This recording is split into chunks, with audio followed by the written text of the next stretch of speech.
The other thing is nursing homes are really in dire need of help all across the state of Minnesota. So unless we want nursing homes to just go out of business, and some have already done that, that has to be another priority for us. What that looks like and how much we can afford to do, I don't know, but I think those two are very critical. And then beyond that, transportation, I guess, would be the other one. And I don't serve on transportation, and I wish them luck trying to figure that one out because, the plan is for what it was going to take for the next 6 years. I would be satisfied if we just looked at the next 2 years. What's really important, what's really critical, what needs to be done. Let's figure out how to do that. I think it would be less scary than looking at 6 years, 10 years. I think this would be a pretty big number. Yeah. So if we can work on something that's really manageable and get it done. Senator Senjum, education, K-12, formula, those kinds of things. I'm going to believe that, that we're going to come out of this with a number far better than 1%. I mean, in the worst days that I've ever been in the legislature, $6.2 billion deficits, we were always, education was priority. Maybe at the expense of a lot of other things at the time, but that was just always the priority. I think it's going to remain the priority. And the other thing, and Senator Eakin is very involved in this, of course, has been mentioned, is nursing homes, the group homes, those situations which I think we cannot forget about. I think there's almost a moral responsibility that we face up to that, and we haven't in the past, and I think we're going to do that this year. Yeah. Senator?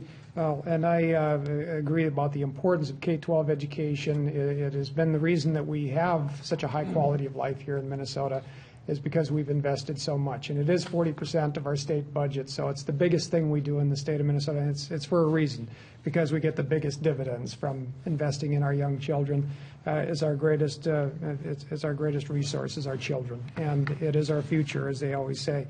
I think it's important to note that during some of those deficit periods, we saw borrowing from the schools, and I think it's important to note that we did pay the schools back over the last 2 years and did invest, once again, reinvesting in our education system, which is so critically important. And you also mentioned long-term care, which I do believe we need to invest more in, and that we need to look at a long-term solution to long-term care, not just patching things up for a short period and limping along. We need to start grappling with the problem of the baby boom generation that are going to be needing many of those services shortly, and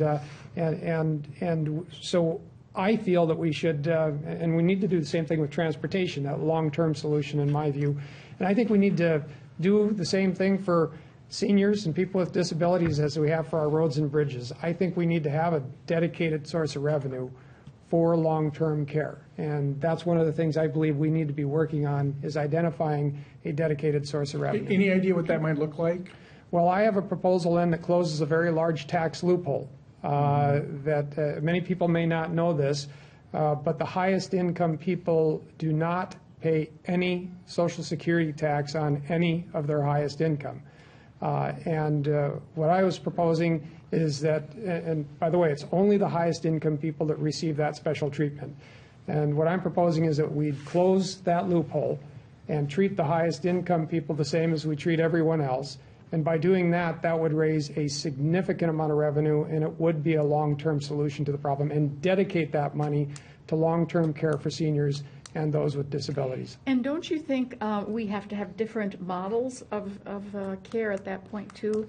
I mean, right now we have just one or two ways of dealing with that, but we just have to be more creative in terms of different models for different needs. Right, and we are going to have to be looking at more like home care services, and I think a whole continuum of services, including assisted living.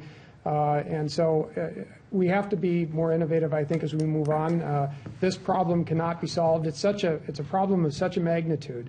Again, because of the baby boom generation, we're seeing demographic changes the likes of which we've never seen in world history. So we truly are venturing into everybody else around this table except you, Senator. I think I'm just on the tail end of it. We're all causing the problem. Yeah. So any last thoughts on that, Representative Hausman? I don't think I. No, I think there's a commitment all around.